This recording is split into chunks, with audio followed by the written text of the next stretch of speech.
Hello बच्चा party. सत श्री अकाल। वेलकम टू CWD, जहां केमिस्ट्री से डरना बंद और केमिस्ट्री डी के साथ पढ़ना करते हैं शुरू। तो जो हमारा नेक्स्ट टॉपिक है वो हमारा है mole fraction. Mole fraction basically क्या है? It's related to the composition और you can say number of moles से रिलेटेड है ये। अब मोल्स निकालते कैसे हैं? नंबर ऑफ मोल्स निकालने का फॉर्मूला होता है जितना आपको मास गिवन है और जितना उसका मोलिकुलर मास है, यानी गिवन मास डिवाइड बाय में मोलिकुलर मास। मोल फ्रैक्शन का फॉर्मूला होता है number of moles of component to the total number of moles of all component, यानी उस सॉल्यूशन के अंदर जितने कंपोनेंट है उन सबका सम, और जिसका आपको निकालना है वो आपका आ जाता है ऊपर, मतलब न्यूमिरेटर में। उससे हम क्या निकाल देते हैं? Mole fraction. एग्जांपल के लिए मान लो कोई एक ए पार्टिकल है, शुगर है, और बी क्या है? आपका वाटर है। तो जो अगर आपको मोल फ्रैक्शन निकालना है ए का, तो क्या निकलेगा? रिप्रेजेंट करा जाता है इसको काई से, इसको बोलते हैं काई। तो काई ए क्या होगा? Number of moles of A component, और नीचे क्या होगा? टोटल कंपोनेंट जो सॉल्यूशन में है, यानी कि एन ए और एन बी। अगर आपको मोल फ्रैक्शन निकालना है बी कंपोनेंट का, तो बी का कैसे निकलेगा? Chi B is equal to number of component of mole B and total component N A, यानी एन ए और एन बी। अब जो मोल फ्रैक्शन होती है वो एक डायमेंशनलेस क्वांटिटी होती है। क्यों? क्योंकि दोनों ही क्या है? ऊपर भी मोल है और नीचे भी क्या है? मोल्स है। तो मोल से मोल आपस में कैंसिल हो जाएंगे, यानी यूनिट आपकी क्या रह जाएगी? Dimensionless quantity. तो एक ये फॉर्मूला आपको याद रखना है कि काई ए प्लस में काई बी इज इक्वल टू 1, यानी जितने भी कंपोनेंट आपके किसी सॉल्यूशन में होंगे उनका सम हमेशा किसके इक्वल आएगा? 1 के बराबर। अब हम इसको एक क्वेश्चन की हेल्प से समझते हैं। Calculate the mole fraction of glucose. हमें ग्लूकोज का मोल फ्रैक्शन निकालना है, जिसमें कि सॉल्यूशन में कितने परसेंटेज में है ग्लूकोज? 18% में। अब हमने क्या सॉल्यूशन को सबसे पहले सोल्व करने से पहले, आपको क्वेश्चन को सोल्व करने से पहले क्या चीज नोटिस करनी है कि आपको क्या दिया हुआ है? बाय मास है, बाय वॉल्यूम है, जो हमने लास्ट थोड़ी देर पहले वीडियो में किया था। तो बाय मास है तो हम क्या एज्यूम करते हैं कि हमारे पास कितना सॉल्यूशन है? 100 ग्राम। अगर यहाँ पे वॉल्यूम होता तो हम ले लेते हैं 100 ml। अब आपको क्या दिया गया है? By mass. तो आप क्या लेंगे? Let we have a solution of 100 gram, जिसमें कि ग्लूकोज कितना है? 18%, यानी 18 ग्राम, और वाटर कितना है? 82 ग्राम। 100 में से अगर आप 18 को माइनस करोगे तो कितना आ जाएगा? 82 ग्राम। तो हम यहाँ पे कुछ 3 स्टेप में मोल फ्रैक्शन निकालेंगे। तो जो हमारा फर्स्ट स्टेप होगा उसमें हम क्या करेंगे? सबसे पहले मोलिकुलर मास को कैलकुलेट करेंगे। तो ग्लूकोज का फॉर्मूला क्या होता है? C6H12O6। कार्बन का मास कितना? 12, और मोलिक्यूल कितने हैं उसके? 6। तो 6 into 12। हाइड्रोजन का मोलिकुलर मास 1, और मोलिक्यूल कितने हैं उसके? 12। तो 1 into 12, और O के कितने हैं? 6, उसका मोलिकुलर मास कितना होता है? 16। इन सबको कैलकुलेट करोगे तो आपका क्या आ जाएगा? 180 ग्राम पर मोल। ऐसे ही आप वाटर का कैलकुलेट कर लोगे तो कितना आ जाएगा? 18 ग्राम पर मोल। यानी सबसे पहला काम हमारा रहेगा मोलिकुलर मास को कैलकुलेट करना। नेक्स्ट स्टेप है हम नंबर ऑफ मोल्स कैसे निकालेंगे, क्योंकि नंबर ऑफ मोल्स निकालने के लिए हमें मास गिवन चाहिए और उसका मोलिकुलर मास चाहिए। तो अब आपको ग्लूकोज का मास कितना गिवन है? 18 ग्राम, और उसका मोलिकुलर मास कितना आया? 180। कैलकुलेट करने पे आपके मोल्स कितने आ गए? 0.10 मोल। ऐसे ही आप वाटर का निकालोगे तो कितना आ जाएगा? 82 ग्राम बाय में उसका मोलिकुलर मास कितना है? 18। 82 बाय में 18 को कैलकुलेट करोगे तो 4.556 आ जाएगा। नेक्स्ट और लास्ट स्टेप क्या रहेगा हमारा? मोल फ्रैक्शन को कैलकुलेट करना। मोल फ्रैक्शन का फॉर्मूला क्या है? जितना जिसका भी आपको स्पेसिफिक कंपोनेंट का निकालना है उसके मोल्स ऊपर और दोनों के नीचे जो सॉल्यूशन में होगा उसका सम करके। तो काई ऑफ ग्लूकोज कैसे निकालेंगे? Number of moles of glucose कितने हैं और ओवरऑल कितने हैं। तो नंबर ऑफ मोल्स ग्लूकोज के हमारे कितने निकले थे यहाँ पर? 0.10, और आपके टोटल कितने हैं? 4.556 प्लस में 0.10। इसको कैलकुलेट करने के बाद आपके पास काई की वैल्यू आ जाएगी ग्लूकोज के 0.0215। अब यहाँ पर हमको यूनिट नहीं लिख रहे, क्यों? क्योंकि मोल फ्रैक्शन आपकी क्या है? डायमेंशनलेस क्वांटिटी है। तो अब आपका फॉर्मूला क्या था? अब आप निकालने को तो आप इसको इस मेथड से भी निकाल सकते हो कि काई of H2O is equals to N of H2O और डिवाइड बाय में टोटल सम, या फिर कुछ और मेथड क्या है? अब काई A की वैल्यू निकाल चुके हो और ओवरऑल सम है आपके 1 के इक्वल, तो आपको इस वैल्यू को इधर ले जाओगे तो माइनस में हो जाएगी, तो आपकी काई B की वैल्यू कैलकुलेट हो जाएगी। तो ऐसे ही हमने लिखा है काई H2O is equal to 1 minus काई ग्लूकोज। इसको कैसे लिख सकते हैं? इसका मतलब क्या है कि काई H2O प्लस में काई ऑफ ग्लूकोज किसके इक्वल है? 1 के। अब आपको काई ग्लूकोज की वैल्यू पता है और काई H2O की निकालनी है, तो काई H2O को यहीं रखा और काई ग्लूकोज को क्या करे? उधर ले जाकर माइनस में कर दिया। तो 1 माइनस 0.215, यहाँ पे 0.0215 आएगा। 0.0215 माइनस किया तो आपका आंसर क्या आ गया? 0.9785। इस तरीके से हम इजिली से निकाल सकते हैं मोल फ्रैक्शन। जो अब हमारा टॉपिक है वो है मोलरिटी एंड मोलरिटी। जो मोलरिटी का कॉन्सेप्ट है वो है आपका वॉल्यूम से रिलेटेड, और जो मोलरिटी का कॉन्सेप्ट है वो आपका रिलेटेड होता है आपके मास से। तो number of moles of solute पर लीटर ऑफ सॉल्यूशन कहलाता है मोलरिटी, और number of moles of solute पर केजी ऑफ सॉल्वेंट। यहाँ पे बेसिक डिफरेंस क्या है, यहाँ पे आप सॉल्यूशन की बात करेंगे और यहाँ पे आप किसी सॉल्वेंट की बात करेंगे। तो आप इसको रिप्रेजेंट करते हो कैपिटल एम से, और इसको रिप्रेजेंट करते हैं हम स्मॉल एम से। ठीक है, तो अब इसको हम एक एग्जांपल से या क्वेश्चन से समझते हैं। Calculate the molarity of solution contain 10 gram of NaOH। अब 10 ग्राम ऑफ NaOH है 500 ml ऑफ सॉल्यूशन में, यानी ये क्या है आपका सोल्यूट। तो सोल्यूट सबसे पहला हमारा स्टेप क्या होता है, उसका मोलिकुलर मास निकालना।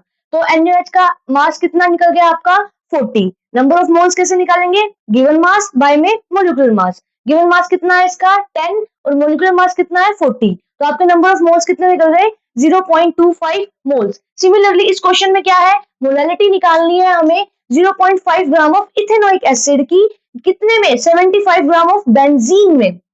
Now this is a solvent not a solution, और यहाँ पर किस में बात हो रही है ग्राम में, और यहाँ पे किस में बात हो रही है आपकी ml या लीटर के अंदर।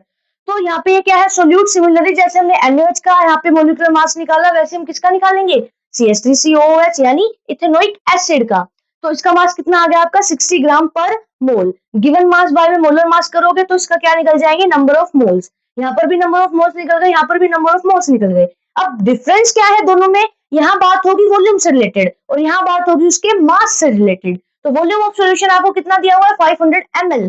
तो ml को हमारा जो फॉर्मूला उसमें क्या है लीटर में करना है हमें कन्वर्ट, तो लीटर में कन्वर्ट करने के लिए हमने उसे क्या किया डिवाइड बाय 1000 कर दिया, तो 500 बाय में 1000। सिमिलरली आपका क्या है मास, मास किसमें दिया हुआ है ग्राम में, जबकि हमें लिखना कितने में है किलोग्राम में। तो यहाँ पे भी हमने क्या कर दिया 75 डिवाइड बाय में 1000। आप इसको कैलकुलेट करोगे तो आपका आएगा 0.5, यहाँ कैलकुलेट करोगे तो आएगा 0.106। अब इसको हम कैपिटल M से डिनोट करते हैं और इसको हम स्मॉल m से डिनोट कर सकते हैं।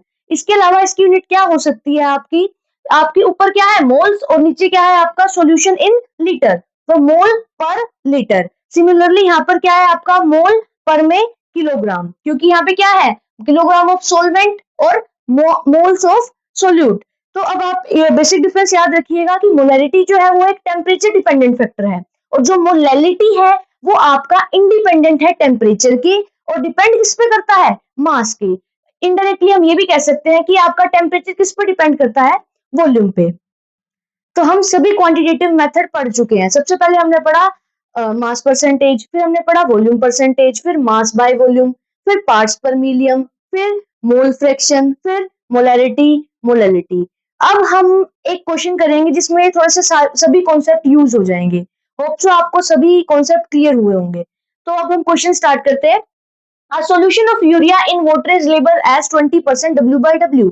क्वेश्चन पढ़ते ही W/W आपने देखा तो दिमाग में आना चाहिए कि हाँ इट्स रिलेटेड टू ग्राम और किलोग्राम, क्योंकि अब यहाँ पे वॉल्यूम की बात नहीं होगी, किसकी बात होगी ग्राम में बात होगी। हमें निकालना क्या क्या है मोलैलिटी निकालना है। अच्छा जी मोलैलिटी निकालना है तो number of moles of solute भी चाहिए होंगे, और हमें मास चाहिए होगा किसका सॉल्वेंट का किलोग्राम में। फिर हमको क्या निकालना है मोल फ्रैक्शन। मोल फ्रैक्शन निकालने के लिए हमें क्या निकालना पड़ेगा नंबर ऑफ मोल्स। मोल्स निकालने के लिए हमें सबसे पहले क्या निकालना पड़ेगा मोलिकुलर मास। उसके बाद हमें क्या निकालना है मोलैरिटी, जो किसकी हेल्प से निकालेंगे क्योंकि हमें डेंसिटी दी हुई है, डेंसिटी यानी वॉल्यूम से रिलेटेड कुछ कॉन्सेप्ट सा लगेगा और मोलैरिटी निकाल लेंगे। तो हम सॉल्यूशन स्टार्ट करते हैं। गिवन आपका एक स्टेप गिवन ही है, आपको मोलर मास निकालने की जरूरत नहीं है, आपको ऑलरेडी कैलकुलेट करके दिया गया है यूरिया का और वाटर का। अब ये 20% है यानी कितना है 20 ग्राम। ये कैसा होगा सोल्यूट, और जो आपका 20 ग्राम हो गया तो 100 माइनस 20 कितना हो गया 80 ग्राम। तो ये H2O क्या होगा आपका सोलवेंट। तो अब हमने क्या अज्यूम कर लिया कितना सोल्यूशन है हमारे पास 100 ग्राम, 100 ml नहीं, क्यों क्योंकि यहाँ पे क्या है वेट यानी मास परसेंटेज। तो हमने कितना ले लिया अज्यूम 100 ग्राम ऑफ सोल्यूशन। सबसे पहले हमें क्या निकालना है मोलैलिटी। मोलैलिटी निकालने के लिए मुझे क्या चाहिए नंबर ऑफ मोल्स। मोल्स निकालने के लिए हमें क्या चाहिए मोलिकुलर मास, जो हमें ऑलरेडी गिवन है। तो number of moles of urea कैसे निकलेंगे, यूरिया का गिवन मास कितना है 20 ग्राम और उसका मोलर मास कितना है 60, तो 20 बाय में 60। सिमिलरली आपका मोलर मास 18 किसका है वाटर का और उसका गिवन मास कितना आपका 80। तो आपने यहाँ से क्या निकाल दिया उसके number of moles. Number of moles निकालते आप क्या निकाल सकते हो मोलैलिटी। मोलैलिटी में आपको किसके मोल्स चाहिए number of moles of solute. अब यहाँ पे 20 ग्राम और ये क्या है 80 ग्राम, तो ये आपका क्या है सोल्यूट और ये क्या है आपका सोलवेंट। तो हमें किसकी वैल्यू चाहिए यूरिया की। तो अब हमने क्या निकालना है number of moles of solute, कितने निकले यूरिया के 0.333, तो हमने यहाँ पुट कर दिया।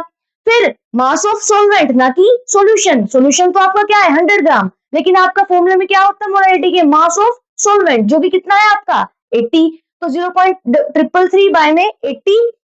अब यहाँ 80 जो है आपका किसमें है ग्राम में, जबकि आपको निकालना किसमें होता है किलोग्राम में, तो ग्राम को किलोग्राम में कन्वर्ट करने के लिए आप डिवाइड बाय 1000 करोगे, जो नीचे है उसके बाद ऊपर जाकर क्या हो जाएगा मल्टीप्लाई 1000। तो इस कॉन्सेप्ट से आप क्या निकाल दोगे मोलैलिटी। नेक्स्ट आपको क्या निकालना है मोल फ्रैक्शन, किसका यूरिया का भी और साथ में वाटर का भी। तो यूरिया का निकालेंगे तो किसका मोल्स ऑफ सोल्यूट चाहिए, किसके मोल्स चाहिए होंगे यूरिया के, तो कितने हैं वो 0.333। उसके बाद टोटल कंपोनेंट का सम नीचे होगा, तो ये कितना है 0.333 एंड 4.444। सिमिलरली आप किसका निकालोगे वाटर का, तो कैसे निकलेगा वाटर के सोल्यूट कितने निकले आपके जीरो, यहाँ पे लिखा होगा